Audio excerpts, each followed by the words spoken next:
ખાલી મહિને બે છેડા ભેગા જ નથી થતા. ગમે તેટલી કરકસર કરું, ગમે તેટલો પગાર હોય તોય તાણ જ રહે છે. શું કરવું મારે તો? પણ આમ જ થાય ને. મારી જેમ નિયમ લાગુ પાડ. 2 વર્ષથી હું 50, 30, 20 એનો નિયમ લાગુ પાડ્યો છે ને મેં, ત્યારથી કોઈ જાતનું ટેન્શન નહીં. 2 વર્ષમાં તો હું માલામાલ થઈ ગઈ. તને ખબર છે? આ 50, 20, 30 એટલે શું? મને કયો ને. તમે ક્યાંથી ટપક્યા? ક્યારે આવ્યા તમે?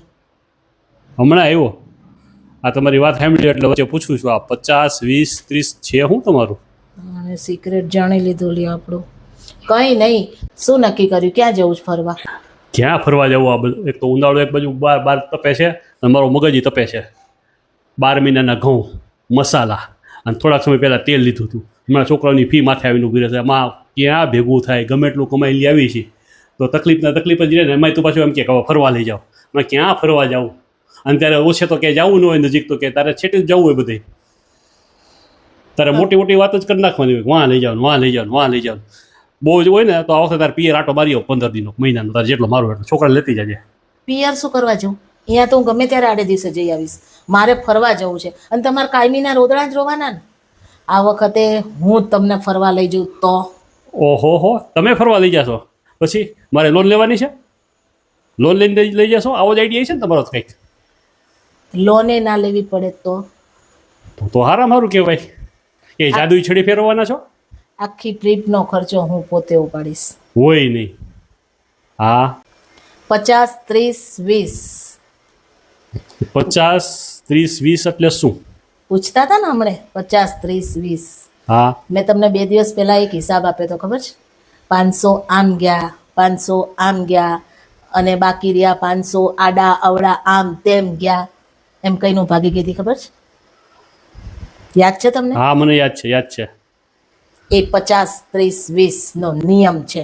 હા. એ મેં અપનાવ્યો છે 2 વર્ષથી. હા. અને એમાં હું તમને આ ટ્રીપ કરાવી પછી એ બચાવી શકું એમ છું. ઓહો હો, એવું તો તમે શું જાદુ કરી નાખ્યું છે તો કયો? તમારો પગાર કેટલો આવે છે? 1 લાખ રૂપિયા. એમાંથી 50% ઘર ખર્ચના કાઢી નાખો. આ 50,000 કાઢી નાખ્યા. કાઢ્યા? હા. 50,000માં આપણું ઘર ચાલી જાય છે ને? હા, બરોબર છે. 100% ચાલી જાય છે ને? હા. બધું ખરીદી કરીએ છીએ, બધું કરીએ છીએ, બરોબર. પછીના 50% રહ્યા ને એમાંથી 30%માં આપણે ફૂલ મોજ શોખ કરીએ છીએ. હા, તો 30,000 તો થઈ જ જાય છે આડોળો ખર્ચો. હા. બરોબર છે. છોકરાઓની જે વસ્તુઓ ખરીદવી હોય, પછી કંઈ નાનું મોટું ખરીદી કરવી હોય, વ્યવહાર આવ્યા હોય, એ બહાર હરવા ફરવાનું, ખાવા પીવાને હોટલના ખર્ચા, બધું 30,000માં જતું રહે છે ને? થઈ જાય છે, વાંધો નથી આવતો. થઈ જાય છે ને? અને વાહે કેટલા વધે? 20,000. તો હું દર મહિને એ આમ તેમ આડા અવળા છે ને એ 20,000ની બચત કરું છું. ઓહો હો હો, વાહ હવે ભાઈ વાહ. સમજણ પડી? 50, 30, 20 નો નિયમ. આ રીતના દરેક લેડીઝ ચાલે ને 50, 30, 20ના નિયમે, તો કોઈ દિવસ કંઈ કમી આવે નહીં. 50%માં ઘર ખર્ચ ચલાવવાનો. ઘર ખર્ચ ચલાવવા માટે 12 મહિનાની વસ્તુ ભેગી ભરવાની, એટલે તમને સહેલી પડે. જેમ કે ઘઉં, તેલના ડબ્બા, તુવેર, ચોખા, આ બધી જે રોજિંદી વસ્તુ છે ને, મસાલા, આ બધું 12 મહિનાનું ભેગું લઈએ એટલે 12 મહિનો એનો ખર્ચો જો બચી જાય ને. પછી દર મહિને ખાલી શાકભાજી અને ફ્રૂટ ને દૂધ ને એના જ ખર્ચા રહે. એ સિવાયનો એક પણ ખર્ચો રહે નહીં. 30,000માં આપણે હોટલમાં ને એ બધામાં જઈએ ને એનો ખર્ચો એટલો થાય નહીં. 30,000 પણ ઓચિંતી કોઈ બીમારી આવી ગઈ, ડૉક્ટરના આ તે, એમાં 30,000માં બધું પૂરું થઈ જાય.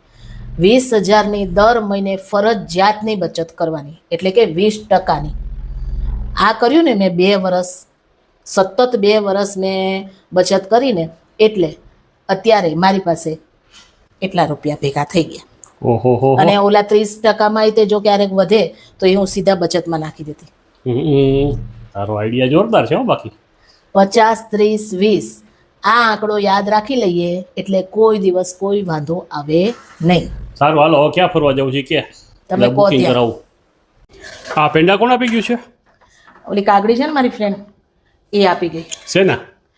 એમાં એવું છે કે એ ડબલ પેંડા છે. હા. એક તો એણે છૂટાછેડા લેવાનો નિર્ણય કર્યો છે ને એના, અને એક એની 2 ફ્રેન્ડ છે ને એ ઇલેક્શનમાં જીતીને એના. તો છૂટાછેડા શું કામ લેવા છે ને? કેવો કાળ ઝાળ થતી હતી. એ કે હવે તો તાર જીજાજી જોડે મારે છૂટાછેડા જ લઈ લેવા છે. આ ઇલેક્શનનો જંગ ત્યાં જીત્યા બધાય અને અમારા ઘરમાં મોટો જંગ ચાલુ થયો છે. કેમ છે ને કારણે? અરે એમાં એવું થયું કે છે ને ઇલેક્શનમાં કીટી પાર્ટીની 2 ફ્રેન્ડ એની હતી ને એ ઊભી હતી. એ લોકો જીતી ગઈ અને આ જે એના હસબન્ડ છે ને એના 2 ભાઈબંધો છે ને એ હારી ગયા.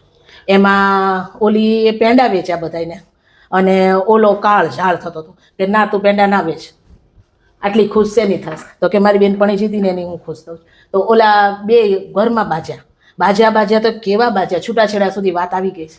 ચૂંટણીએ મહાભારત કરાવ્યું એમ ને? ચૂંટણીએ મહાભારત કરાવડાયું. તો હવે છૂટાછેડા મેં એને કીધું જ છે. મેં કીધું હું અલી વિચારું જ છું, તાર જીજાજીથી એટલી કંટાળી ગઈ છું ને, મારે છૂટાછેડાનો વિચાર છે જ. કંઈક 2નું પેકેજ થતું હોય ને તો કર નાખ, કંઈક સસ્તા ભાવે થતું હોય તો. કોઈના ઘરના ડખા આપણા ઘરમાં હું કામ જાવ ભાઈ? કાં ભાઈ તમે આવા જ હેરાન કરો છો. કોકના આમ તમારા ભાઈબંધો બધું કરે ને એમાં ખુશ થાવ છો અને મારા પિયરિયા કંઈ કરે ને એમાં દુઃખી થાવ છો. કાં ભાઈ? તો મને એ દુઃખ જ થયું ને. આપણા ઘરમાં ચૂંટણીની કઈ વાત છે? આપણા ચૂંટણીની ઘરમાં વાત ના હોય તો કઈ વાંધો નહીં, મારા પિયરિયાની તો વાત છે ને. તારત કાગડીની સમજાવવી જોઈએ કે ભાઈ ચૂંટણી તો આવે ને જાય, એમાં કઈ ઘરમાં ડખા ન કરવાના હોય. એના કોક દી જીતા તો ઓલાના કોક દી જીતશે. હાર જીત તો થાય ચૂંટણીમાં, તો એમાં ઘરમાં બાજુ પડવાનું. માર કઈ ન સમજાવવું. એ તો 2 પેકેજ તૈયાર કરવા ગઈ છે વકીલ પાસે. આજ બપોર જવાની છે વકીલ પાસે અને મેં એને કીધું જ છે મારું ચાલુ કરતી જાવજે વાત. તમને શું ભાલા વાગ્યા છે તમારા કરાવું છે? મને બસ તકલીફ છે. 28 વર્ષથી ઝઘડો છો, મારા પિયરિયા ગમતા નથી, ભાઈબંધો ગમે છે, તો હવે આપણે છૂટાછેડા લઈ જ નાખીએ અને તો જ તમને ખબર પડશે મારી કદર કિંમત છે ને. હું નહીં હોય ને ત્યારે થશે તમને, અત્યારે નહીં થાય. ગઈડા રીહ કરવા છે એમ ને? લઈ જ લેવું છે હવે તો છૂટાછેડા. છૂટાછેડા લઈને પછી કરશો હું એ તો કયો? એ હું જે કરું એ તમારે શું જોવાનું. પછી છૂટાછેડા બસ છૂટાછેડા, વાત પતી ગઈ. સીધા થઈ જશો તો હજી વિચારું, ફોન કરું એને ના પાડી દઉં. હું તો સીધો જ છું. કોણે કીધું? તમે જલેબી ગુચલા જેવા સીધા છો. હું કોઈ પણ વાત કહું તમને માનો છો? માનવા હું જે જેવી વાત હોય ને. કરું ને એને આમ ક્રોસ જ હોય. તમે હું આ રસ્તે જતી હોય તો કે ના મારે તો આમ જવું છે, માનવા જેવી તારી બધી વાતો માનું છું. એટલે એનો મતલબ એ થયો કે હું માનવા જેવી વાત નથી કરતી, એવું કહેવા માંગો એ છો? હું ક્યાં તને કહું? તું પોતે કરે હું કહું? તો આ શું થયું? તું પોતે એટલે સ્વીકાર લે છે. છૂટાછેડા લેવા છે. ઘણી વખત તું નથી સ્વીકાર લેતી કે આ મેં તો ખોટું કર્યું હતું ત્યારે. એ તો હું ગાંડી છું તે આ આટલી 28 વર્ષથી આવું સ્વીકારીને અને ઝઘડા પૂરા કરે છે. હવે ઝઘડા પૂરા ન કરે. આ કાગડીએ કેવો બંધ પોકાર્યો એવી રીતના મારે એમ જ કરવું છે. હવે છૂટાછેડા લઈને હવે સ્પ્રિંગને જાજી ન દબાવે હોય. સ્પ્રિંગ છટકે ને મારું મગજ છટકશે ને તો તું તો છૂટાછેડા લેતી લઈશ, હું લઈ લઈશ. ધમકી આપો છો? હા, ચોખ્ખી ધમકી માની લાલ. આવી ગયા ને મારી વાતોમાં. હું તો મસ્તી કરતી હતી. મેં તમારું પાણી માપી લીધું. તમે રહી જ ના શકો મારા વગર, મને ખબર જ હોય. આવી ગયા ને, સીધા દોર થઈ ગયા ને. હવે સીધા રહેજો હો, જેવા છો ને એવા. સમજ્યા? વાંકા ચૂકા થયા ને તો છૂટાછેડા હાચન આપી દઈશ, બરોબર? હાલો, સરગવાનું લોટવાળું ખાટું ખાટું શાક બનાવ્યું છે, હારે રોટલી અને કેરીનો રસ. જમી લો. હાલો બેસો જમવા. આખી જિંદગી રાહ જોઈ, વહુ આવશે એટલે આમ કરશે, વહુ આવશે એટલે આમ કરશે. વહુ આવી તો ભાગી જાય કામના ટાઈમે. આખી જિંદગી ઢળ્યા તો મારે જ કરવાના. સી ખબર ક્યારે આવશે એ અને ક્યારે રસોઈ કરશે ને ક્યારે અમે જમવા ભેગા કરશે. રસોઈ કરી લેવા દે.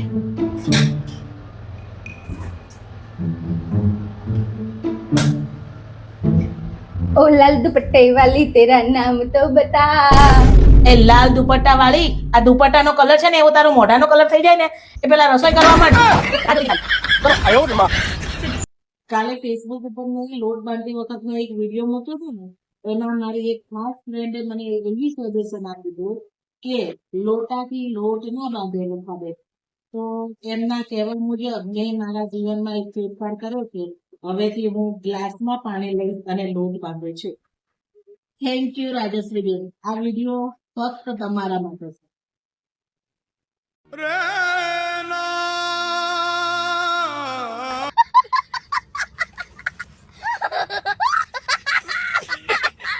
Cute.